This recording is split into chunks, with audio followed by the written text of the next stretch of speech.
قرآن میں ربا اور سود کا ذکر متعدد مقامات پہ آیا ہے۔ اس سلسلے میں کوئی 5 ایسے مقامات ہیں کہ جہاں پہ ربا کے حوالے سے گفتگو کی گئی ہے۔ یہاں پر قابل ذکر بات یہ ہے کہ ربا کی حرمت ایک دفعہ نازل نہیں ہوئی، یعنی ربا کی حرمت کے حوالے سے جو حکم ہے وہ ہمیں ایک دفعہ نہیں دیا گیا، بلکہ یہ بتدریج آیا ہے۔ اس کی حرمت بالکل اسی طریقے سے کہ جس طریقے سے کہ شراب کی حرمت ہے، کہ ہمیں قرآن میں شراب کی حرمت کے حوالے سے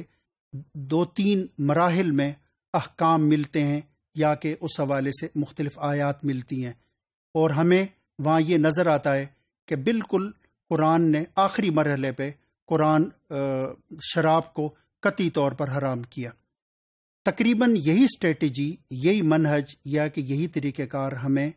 سود کے اور ربا کے حوالے سے قرآن میں نظر آتا ہے کہ بالکل ابتدا میں جو آیات نازل ہوئی اس میں واضح طور پر سود کو یا کہ ربا کو حرام نہیں قرار دیا، بلکہ اس کے حوالے سے ایک ذہن سازی کرنے کی کوشش کی گئی ہے کہ لوگوں کو یہ بتایا جائے کہ سود کوئی اچھی چیز نہیں ہے، اور یہ کہ اس سے اجتناب کرنا چاہیے۔ اس میں جو فرسٹ ریویلیشن ہے یا کہ جو پہلی وحی ہے وہ آیت 39 سورہ روم،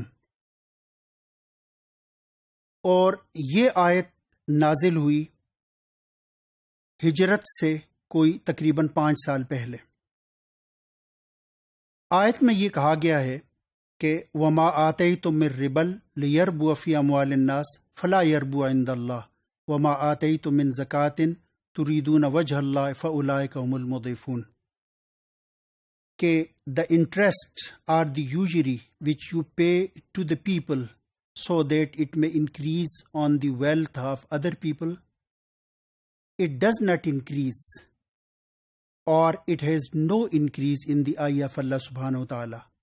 On the other hand, the zakat and sadaqah which you give to the people seeking the pleasure of Allah subhanahu wa ta'ala, such people they increase their wealth and blessing. یعنی جس کا مفہوم یہ ہے کہ یہ جو سود تم لوگوں کو دیتے ہو کہ لوگوں کے مالوں میں اضافہ ہو،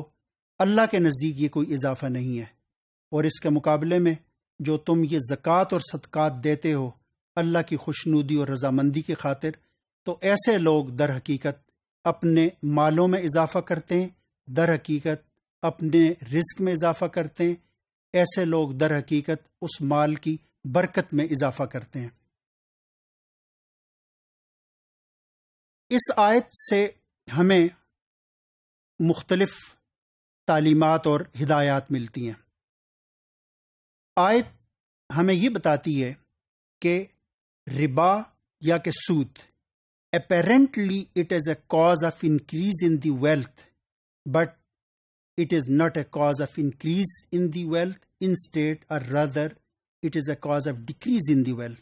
کہ سود سے مال میں اضافہ نہیں ہوتا بلکہ سود سے مال میں کمی واقع ہوتی ہے۔ اور اس کا ہم اندازہ اس امر سے لگا سکتے ہیں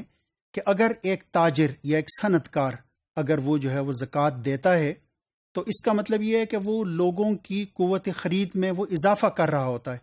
یہی شخص جب اس سے کوئی مال لیتا ہے، اس کی پروڈکٹ لیتا ہے، تو در حقیقت زکوٰۃ سے اس کے مال میں اضافہ ہوتا ہے، نہ کہ اس سے کمی واقع ہوتی ہے۔ اور دوسری بات اس میں یہ بتائی گئی ہے کہ جو ربا بیس انکم ہے it is bless of the Allah's blessing، یعنی اس کا مطلب یہ ہے کہ ہو سکتا ہے کہ اس بظاہر آپ کو اس میں اضافہ محسوس ہو رہا ہو، لیکن آپ اس دولت سے سکون سے محروم ہو جاتے ہیں۔ اور جو تیسری چیز ہے وہ یہ ہے کہ جس میں یہ بتایا گیا ہے کہ زکوٰۃ سے مال میں اضافہ ہوتا ہے، زکوٰۃ سے مال میں کمی نہیں واقع ہوتی۔